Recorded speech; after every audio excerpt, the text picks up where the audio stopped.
Muitas coisas atravessam o caminho de um casal. Isso aqui vocês precisam ter isso em mente.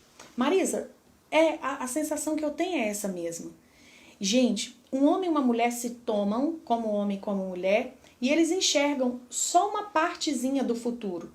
Deus não permitiu que a gente enxergasse muito longe. Talvez porque a gente ia se desorientar.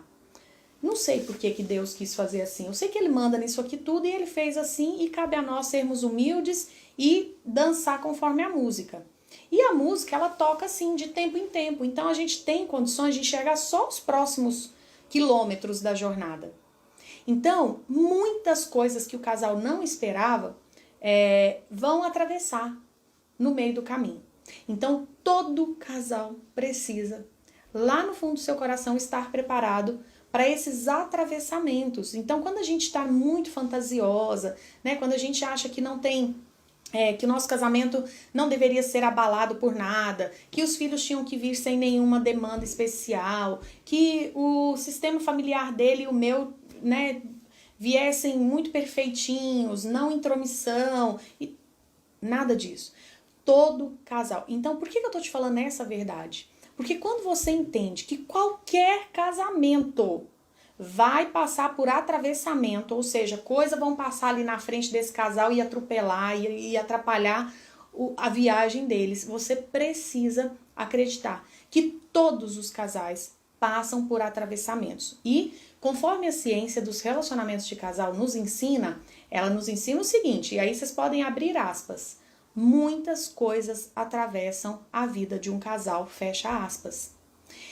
E essas muitas coisas, gente, são nos âmbitos mais diversos, na vida sexual, na vida financeira, na função materna e paterna, enquanto homem e mulher mesmo, a diferença que cada um tem, por ser uma mulher e o outro ser homem, coisas muito diferentes. Então, essa primeira grande verdade faz a gente fazer assim, ó. Ai, Senhor, eu sei que é difícil lidar com os atravessamentos. O que é atravessamento? Qualquer coisa que sai do rumo que não estava esperado dentro da relação. E por que a gente relaxa?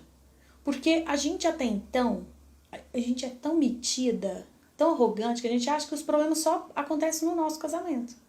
E por mais que as amigas falem, por mais que aqui as colegas falem sobre os problemas que elas estão passando, a gente continua achando que aquele problema é só nosso, que só o nosso casamento que dá errado, que só a gente que não consegue restaurar casamento. E a gente não dá uma olhadinha pro lado para ver que tá todo mundo no mesmo barco dentro desse quesito.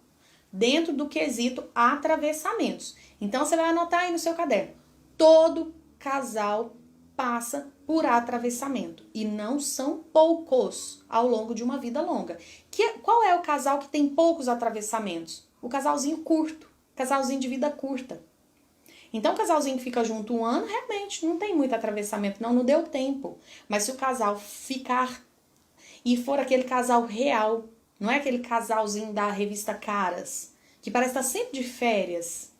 Sabe aquele casal que você fala, mas vive do quê, gente? Que ganha dinheiro? Porque tá sempre viajando, tá sempre colônia de férias, tá sempre não sei o quê. Que ganham? Do que vivem? Onde moram? Do que se alimentam, né? Esses casaizinhos aí não servem de base, mas eles são assim, né? É um para aqui, outro para ali, porque a real é que todas nós temos casamentos reais e todo casamento real é atravessado por situações que não se esperava. Aí, você já sacou. Se você tá um pouquinho adiantado aqui na matéria, você já entendeu. Então, se a gente vai passar por atravessamento, e atravessamento são os acidentes de percurso, a gente não tem carta na manga para eles. Não tem. Quem é aqui que aprendeu sobre traição antes de ser traída? Quem é aqui que aprendeu sobre infância de marido antes das desgraceiras da infância do marido começar a aflorar? Aflorar. Quem aqui? Que marido aqui que fez curso para lidar com os hormônios pós-parto, com as quedas acentuadas dos hormônios pós-parto? Acho que a gente é doida, louca, que a gente não sabe agradecer o bebezinho que a gente ganhou. Não, gente, o hormônio que tá a mil. Ninguém aprende a lidar com nada disso. Primeira grande verdade, todo casal de verdade vai passar por atravessamento. todo casal de verdade. Nenhum casal termina do nada, gente, não termina do nada. A crise, ela não quer dizer que o casal tá na UTI. Aliás, ela não quer dizer que o casal morreu, tá dizendo, olha, tá na UTI. Se tá na UTI é porque teve sinaizinhos e não deu atenção para os sinaizinhos. Então, o que nós vamos fazer agora? Nós vamos olhar para esses sinais. O terceiro ponto. Olha que lindo que eu vou falar para vocês. Isso é científico. 90% dos casais em crise têm chance de reparação. Aí você vai falar, não é possível que é esse número. É. Então, quando eu falo de passo a passo para restaurar casamento, eu já estou te entregando aqui. É fundamental você saber quem é você. É fundamental você saber quem é esse homem. Se você não sabe quem é você não sabe se posicionar. Se você não descobre o tanto que você é amorosa, você tá achando aí que você é uma bruaca, que você é uma pessoa de coração fechado, insensível. De repente você descobre amor em você, você descobre doçura, você descobre leveza. Você entende que você estava copiando as mulheres do seu sistema familiar que eram raivosas por outras razões. E você não tem razão para ser raivosa e está sendo raivosa. As mulheres do seu sistema foram submissas por uma questão de sobrevivência.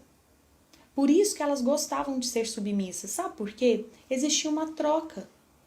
Coisa que agora a nossa geração de mulher não precisa mais. E aí você gasta, né? Litros de saliva acusando essas mulheres que ficaram nos casamentos para ter o sustento, para ter uma casa, para ter um lar, para poder ter um lugar com os filhos.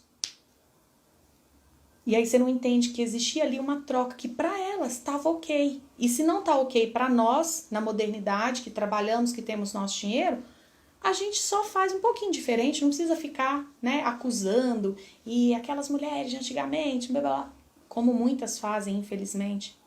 Então, o que acontece? Quando eu me conheço e conheço o outro, eu descubro em mim a capacidade de dar certo com as pessoas. Então, a mudança não começou nele. Vamos fazer tal coisa para que ele já comece a confiar em você, para que ele comece a se abrir. Não é assim. Como que um tom de voz. Só o fato de você parar de apontar dedo para o homem, só de você recolher sua mãozinha. Só o fato de você mudar o tom e falar com mais amor. Só o fato de você ter esse conhecimento de que as histórias lá para trás estão interferindo na forma como ele está falando agora. Só o fato dessas coisas mudarem no seu posicionamento, você pode virar o jogo.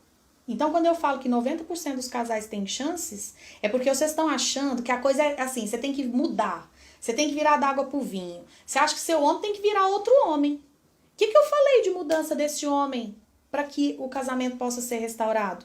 Ah, por enquanto não. É por enquanto, porque primeiro você faz, depois você vai cobrar do outro. O que é a cobrança do outro? Eu te dei exemplo agora. Se ele já tiver com o pé na porta para ir embora, você vai cobrar dele uma postura. Só que como é que cobra a postura do outro sem fazer o outro sentir nojo, asco, raiva de você estar ali de novo botando pressão nele? A maior pressão que você bota na pessoa é liberdade.